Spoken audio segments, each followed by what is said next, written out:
ಸಂಸದ ಶ್ರೀನಿವಾಸ್ ಪ್ರಸಾದ್ ಜೊತೆ ಬಿಜೆಪಿ ಸಂಧಾನ ಬಹುತೇಕ ಸಕ್ಸಸ್ ಅಂತಾನೆ ಹೇಳಬಹುದು. ಮನವೊಲಿಸುವಲ್ಲಿ ಬಹುತೇಕ ಯಶಸ್ವಿಯಾಗಿದ್ದಾರೆ ರಾಧಾ ಮೋಹನ್ ದಾಸ್ ಅಗರ್ವಾಲ್ ಅವರು.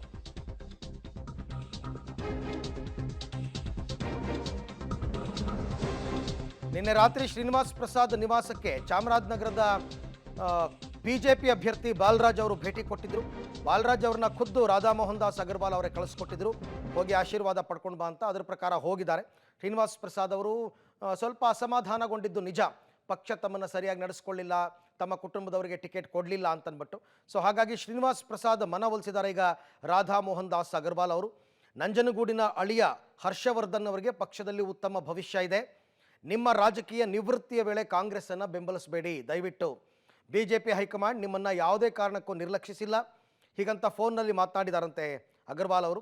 ಬಿಜೆಪಿ ಹೈಕಮಾಂಡ್ ಮಾತಿಗೆ ಬಹುತೇಕ ಸಮ್ಮತಿಸಿದ್ದಾರೆ ಶ್ರೀನಿವಾಸ್ ಪ್ರಸಾದ್. ಅವ್ರು ಹೇಳಿದ್ದಾರೆ, ನಾನು ಕಾಂಗ್ರೆಸ್ಗೆ ಬೆಂಬಲ ಕೊಡ್ತೀನಿ ಅಂತ ಎಲ್ಲಿಯೂ ಹೇಳಿಲ್ಲ, ಅದು ನಿಜ, ಮುಂದೆ ನಿರ್ಧಾರ ತಿಳಿಸ್ತೀನಿ ಅಂತ ಹೇಳಿದರು. ನಮ್ಮ ಮನೆಯಲ್ಲಿ ಕೆಲವರು ಕಾಂಗ್ರೆಸ್ ಸೇರಿದ್ದಾರೆ, ಅದು ಅವರವರ ವೈಯಕ್ತಿಕ ನಿರ್ಧಾರ ಅಂತ ಕೂಡ ಶ್ರೀನಿವಾಸ್ ಪ್ರಸಾದ್ ಅವರು ಹೇಳಿದಾರಂತೆ. ಇತ್ತೀಚೆಗೆ ಶ್ರೀನಿವಾಸ್ ಪ್ರಸಾದ್ ಅವರ ಸೋದರಳಿಯ, ಅವರ ಅಳಿಯ ಎಲ್ಲರೂ ಕೂಡ ಕಾಂಗ್ರೆಸ್ ಕದ ತಟ್ಟಿದ್ರು. ಅವರ ಸಹೋದರ ಕೂಡ ಕಾಂಗ್ರೆಸ್ಗೆ ಸೇರ್ಪಡೆಯಾಗಿದ್ದರು. ಆದರೆ ಶ್ರೀನಿವಾಸ್ ಪ್ರಸಾದ್ ಅವರು ನನ್ನ ತೀರ್ಮಾನ, ನಾನು ಎಲ್ಲೂ ಕಾಂಗ್ರೆಸ್ಗೆ ಸಪೋರ್ಟ್ ಮಾಡ್ತೀನಿ ಅಂತ ಹೇಳಿಲ್ಲ ಅಂತ ಒಂದು ರೀತಿ ಬಿಜೆಪಿಯ ಪರವಾಗಿಯೇ ಅವರು ಮಾತನಾಡಿದ್ದಾರೆ ಅಂತ ಹೇಳಲಾಗ್ತಾ ಇದೆ.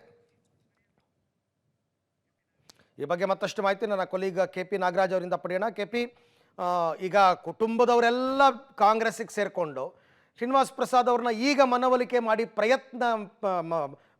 ಮಾಡೋದ್ರಿಂದ ಆಗೋ ಪ್ರಯತ್ನ ಆದರೂ ಏನು ಅಂತ? ಅರವಿಂದ್, ಚುನಾವಣೆ ಸಂದರ್ಭದಲ್ಲಿ ಇವೆಲ್ಲವೂ ಕೂಡ ಪ್ರತಿದಿನವೂ ಕೂಡ ನಡೀತಾನೆ ಇರ್ತವೆ. ಒಂದು ದಿನದ ಸಂಧಾನ, ಒಂದು ದಿನದ ಮುನಿಸುಗಳು ನಡೀತಾ ಇರ್ತವೆ.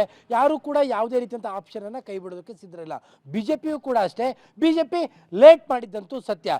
ಯಾವಾಗ ಶ್ರೀನಿವಾಸ್ ಪ್ರಸಾದ್ ಬಿಜೆಪಿ ಹೈಕಮಾಂಡ್ನ ವಿಚಾರದಲ್ಲಿ ಬೇಸರ ಇದೆ ಅಂತ ಗೊತ್ತಾಗ್ತಾ ಇದ್ದಂತೆ ಅವರು ಈ ಅಟೆಂಪ್ಟನ್ನು ಮಾಡಿದರೆ ಬಹುತೇಕ ಪರಿಸ್ಥಿತಿ ಈ ಲೆವೆಲ್ಗೆ ಕೆಡ್ತಾ ಇರಲಿಲ್ವೇನೋ.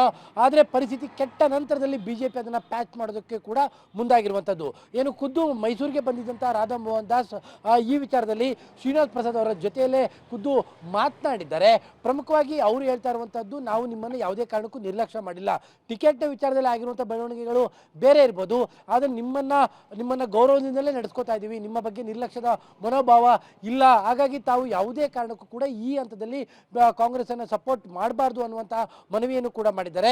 ಇದಕ್ಕೆ ತಕ್ಕಂತೆ ರಾಧಾ ಮೋಹನ್ ದಾಸ್ ಅವರ ಜೊತೆಯಲ್ಲಿ ನಂಜನಗೂಡಿನ ಮಾಜಿ ಶಾಸಕ ಶ್ರೀನಿವಾಸ್ ಪ್ರಸಾದ್ ಅವರ ಅಳಿಯ ಹರ್ಷವರ್ಧನ್ ಕೂಡ ಇಡೀ ದಿನ ಅವರ ಜೊತೆಯಲ್ಲೇ ಓಡಾಡಿಕೊಂಡು ಅವರ ಜೊತೆಯಲ್ಲೂ ಕೂಡ ಕೆಲವೊಂದಿಷ್ಟು ಸಭೆಗಳನ್ನ ಕೂಡ ನಡೆಸಿ ತಮ್ಮ ಮಾವನ ಕನ್ವಿನ್ಸ್ನ ವಿಚಾರದಲ್ಲೂ ಕೂಡ ಹರ್ಷವರ್ಧನ್ ಪಾತ್ರವೂ ಕೂಡ ಇದೆ.